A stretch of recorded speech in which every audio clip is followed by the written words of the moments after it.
तितली का संघर्ष। एक बार एक आदमी को अपने गार्डन में टहलते हुए किसी टहनी से लटकता हुआ एक तितली का कोकून दिखाई पड़ा। अब हर रोज वो आदमी उसे देखने लगा और एक दिन उसने नोटिस किया कि उस कोकून में एक छोटा सा छेद बन गया है। उस दिन वो वहीं बैठ गया और घंटों उसे देखता रहा। उसने देखा कि तितली उस खोल से बाहर निकलने की बहुत कोशिश कर रही है, पर बहुत देर तक प्रयास करने के बाद भी वो उस छेद से नहीं निकल पाई और फिर वो बिल्कुल शांत हो गई, मानो उसने हार मान ली हो। इसलिए उस आदमी ने निश्चय किया कि वो उस तितली की मदद करेगा। उसने एक कैंची उठाई और कोकून की ओपनिंग को इतना बड़ा कर दिया कि वो तितली आसानी से बाहर निकल सके। और यही हुआ। तितली बिना किसी और संघर्ष के आसानी से बाहर निकल आई, पर उसका शरीर सूजा हुआ था और पंख सूखे हुए थे।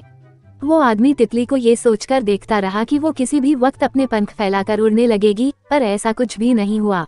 इसके उलट बेचारी तितली कभी उड़ ही नहीं पाई और उसे अपनी बाकी की जिंदगी इधर उधर घिसकते हुए बितानी पड़ी।